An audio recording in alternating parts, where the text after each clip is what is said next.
Hey guys, welcome to the channel. Today we're talking about trekking poles. Firstly, do you need trekking poles to go hiking? No. I didn't own any for years when I started hiking. In fact, if I came across a section that I needed that stability, I'd improvise and find a stick or a branch on the ground, and there's usually plenty of them around through the bush. Why do people have them? Why do people use them? For stability. That's the most common reason.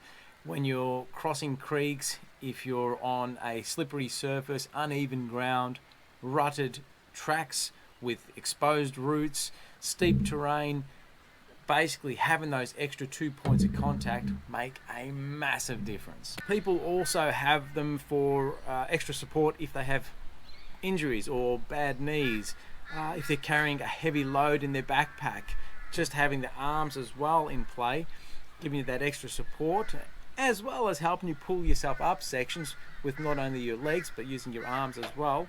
It does make a big difference. So these ones here are the very first trekking poles I purchased, the Denali brand entry-level trekking pole. It's a combined carbon and aluminium construction, cork handle, very firm, but it serves its purpose well.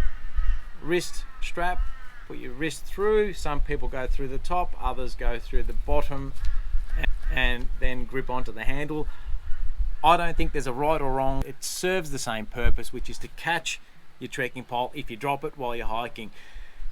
Nothing worse than seeing your trekking pole rolling down the hill or ending up in a creek and you've got to go try and chase it down the creek. Not that it's happened to me before. You then have the shaft.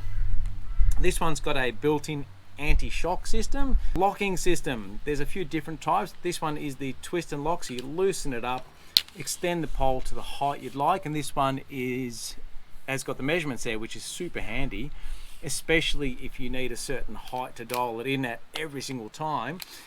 Okay, that locks in, and same with the bottom. You extend, twist and lock. Okay, this locking system here is quite good. It's worked very well, but I have to say over the years I've found it is difficult to lock sometimes, and it just spins around and round and round and round, and I need to actually whack the stick on a hard surface to loosen it up before it locks in again.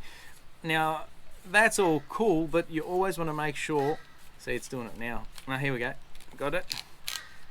You always want to make sure that your trekking poles are nice and tight, because nothing worse than having it loosen up a little bit while you're out hiking, going through a section where you need that support, and you plant your stick down, put your body weight onto it, and then it literally folds in, fall over, ouch, no good. So you don't want that. You always want to make sure your trekking poles are nice and tight, so that when you put your body weight on there, it's going to support it and not collapse. Moving down to the end where you have the basket. Okay, the basket's super handy if you're walking in boggy area. Instead of the trekking pole sliding all the way through, you've got this basket which catches, and you've got a nice foundation. Moving on to the end, you've got your tip. Now your tips, we've got these metal tips, also known as carbide tips, I believe, and there's generally supplied a rubber tip as well, which this one here is just a really simple rubber lug that slips onto the end, and voila, there's that. Now why do you have both? The metal tip, this small tip, it's got like little divots in there, is so handy when you're crossing rivers and creeks, getting into the rocks. It really locks in there on roots, on hard surfaces and soft surfaces. It's really good all round. I mean, I use that all the time.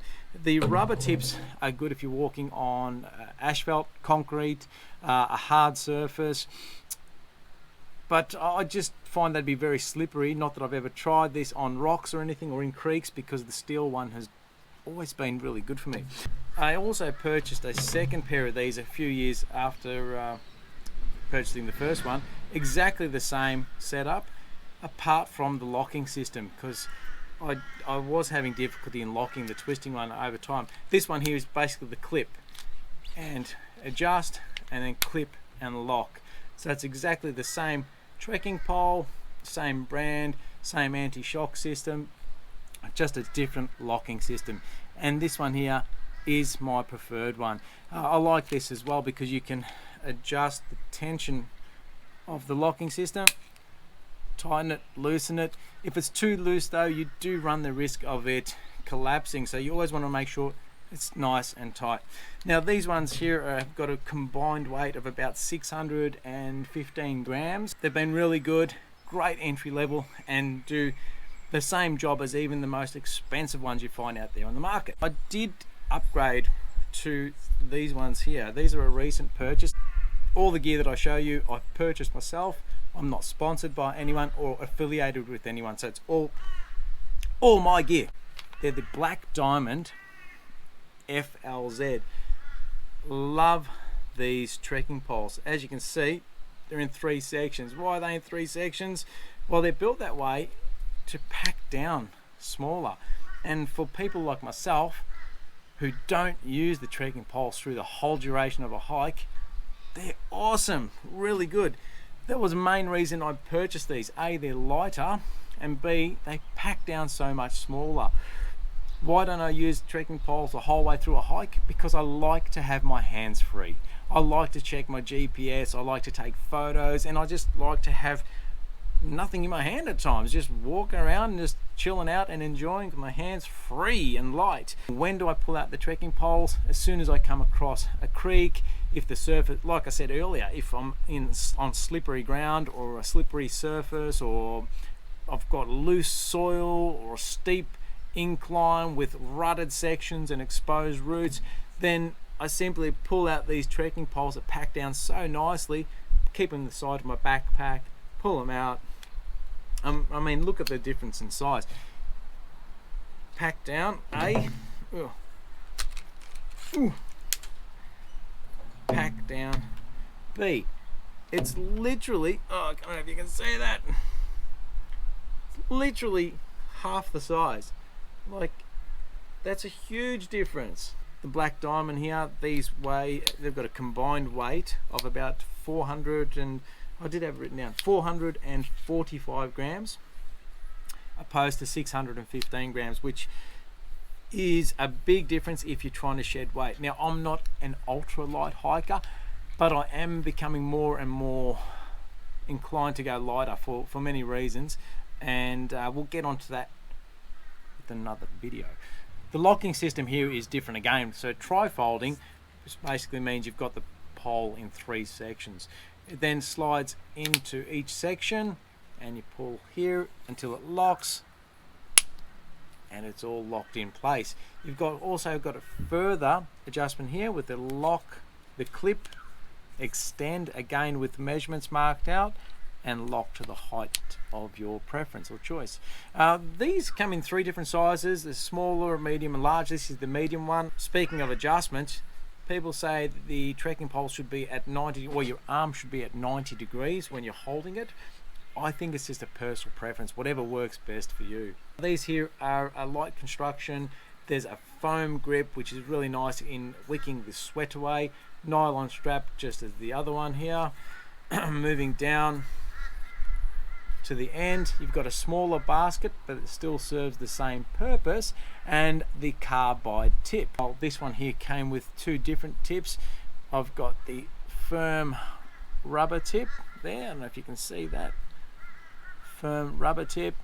These ones here screw in and have a little locking system as well, so they work well. And the carbide tip, which I just use all the time.